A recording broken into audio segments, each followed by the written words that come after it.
Hey guys, what's up? Welcome back to another video. If you're new here, my name is Josh and I'm so glad that you're watching. If you enjoy the video, then give it a thumbs up, subscribe to my channel, and then follow me on my IG down below. Anyways guys, it's Vlogmas Day 3. So far the posting's going well. In today's video, what I'm going to talk about is how to survive the week of the finals. So if you're in college or if you're in high school, I'm sure midterms/finals are coming if you're not already in the heat of them, but I'm sure that you will be soon if you haven't. If you know what you're doing, it's not a huge deal I found, but if you don't know what you're doing, you're absolutely done for. So I'm going to tell you how to survive the week of the finals and how you can make it so much easier on yourself.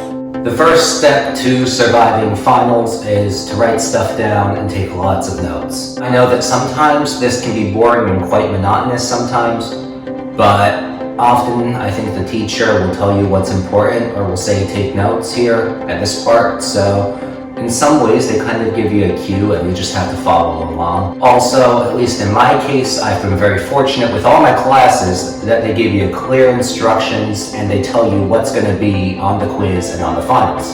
So that makes it easier. You know what to do and it's right there, so all you have to do is just implement it and go through with it. But I think taking notes is good because you can write it down in your own words and how you're going to retain it best. So if you take notes and if you write stuff down, you're in good shape already and you've got a great start to surviving the week of the finals. The next thing is to utilize your calendar. And this is so easy because you have calendars on your iPad, on your computer, on your phone, and they can go with you.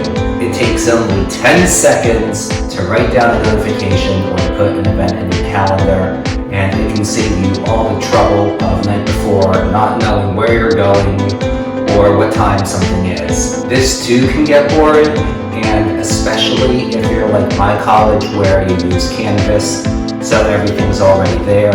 But I think having it with you on your phone just saves you a lot of hassle in the long run. Because if you're studying, you can be like, okay, this is due at this point, and you don't have to be like, I'll wait until I get back to the dorm and then forget about it. So utilizing your calendar, marking events, and when things are, it's going to save you a lot of hassle in the long run. The next thing is study with friends. I think oftentimes people feel like I have to study by myself, so they lock themselves up in the dorm room and they're cramming over books for hours on end. I feel like this isn't the healthiest thing to do because at some point or another you're going to need some rest, and also it's just not good to be alone and make yourself suffer. Just remember, there's a lot of people who are in the same boat as you. They're all preparing for this final exam. So chances are, if you ask someone to study with you, they're going to say yes. And what's great about this is that you can quiz each other on the important facts and also be like, you know about this, or hey, did you see that this is happening instead? So having a partner or a friend to study with can save you a lot. And it also makes it more fun because you guys can actually go somewhere together. Like, I'll put AirPods in. I'll study by myself sometimes, but I'll go to Starbucks and study. They have nice lounge chairs there, and you can grab a coffee or grab a snack. Yeah, so you can go places with a friend. It just makes it all the more fun and easier to study. Maintaining a consistent sleeping and eating schedule. Just trust me on this one. The human body requires at least 8 hours of sleep a night.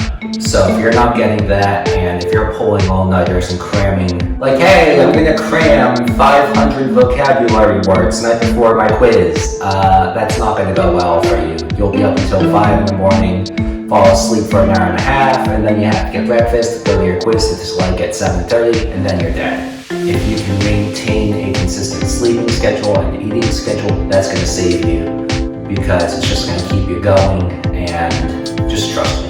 If you're eating and you're sleeping consistently, your mind's gonna thank you. You feel a lot more stimulated and you feel more motivated. And because that's one consistency, it's gonna make everything else that's chaos around you feel more at ease, because you know, I have this thing to rely on. And it's consistent and I know when it's happening and when I have to do it. Take frequent breaks. So don't just go studying for 4 hours, 5 hours on end. Trust me, that's not good for you. I mean, if you're on a roll, keep going, but like, Just make sure that you don't lose momentum, because I feel like if you keep pushing yourself so much, you're going to, one, wear yourself out quicker, and two, the studying may become boring to you. It's going to be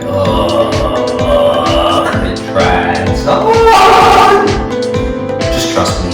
Take frequent breaks. Now, your breaks shouldn't be too long either, or else you're going to completely forget about the assignment and what you've been working so hard on. But if you take a 5-minute break every 55 minutes, that's going to be pretty productive, and I found that's why I've been surviving so well. I'll study for about 55 minutes, take a 5-10-minute break depending, and I'm back at it, and I'm ready for the next subject, and I feel great. I feel like I stretched, I'm motivated, and I'm more stimulated. So taking frequent breaks is something that I think people should do more often. Also, here's a really important one. If you have a disability of some sort, take advantage of the accommodations.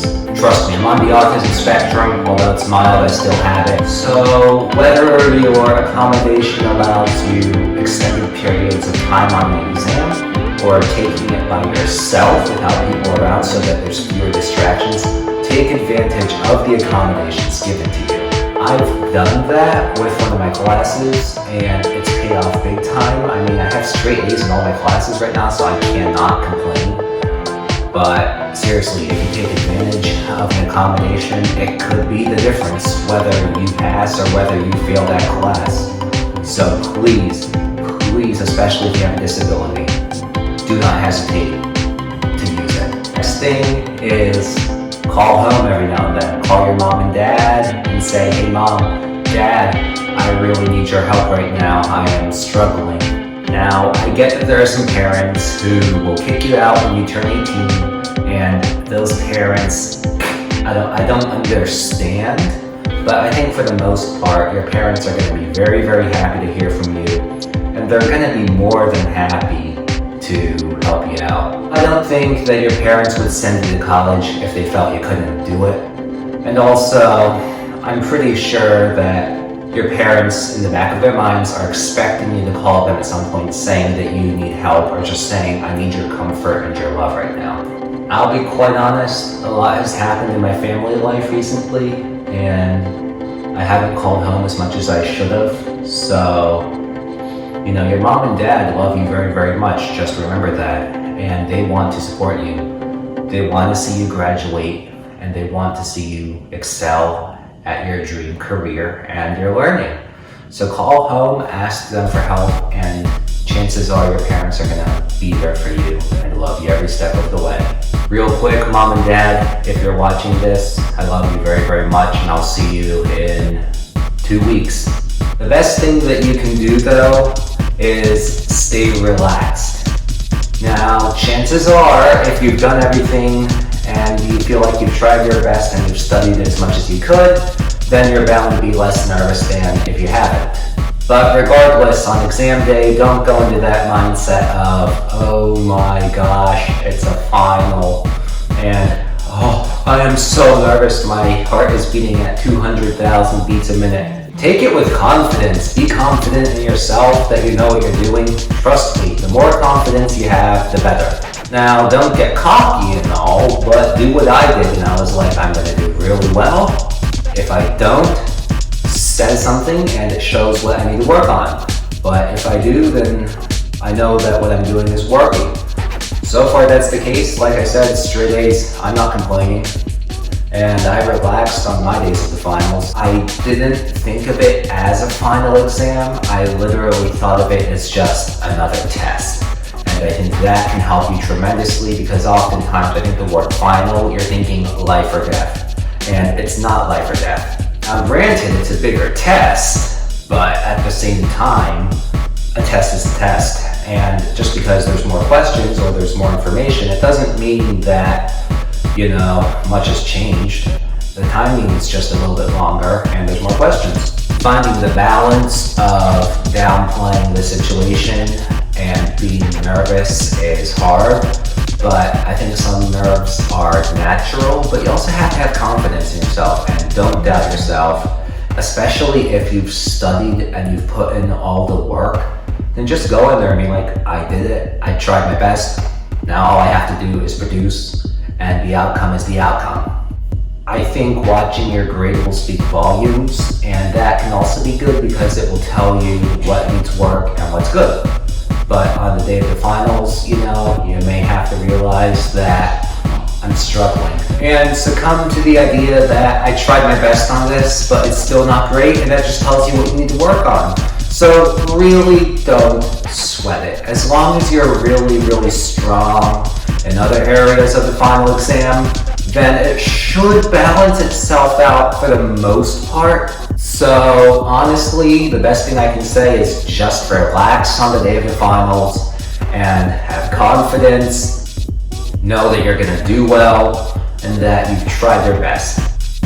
Guys, that's gonna wrap up the video. I hope that it's useful to some of you. If people watching this are preparing for finals, I wish you the best of luck. Do well. I know you're going to.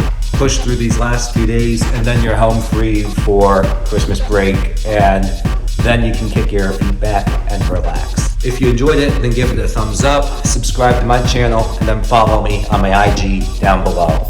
I will see you guys for Vlogmas Day 4 tomorrow. Peace out, and see you tomorrow.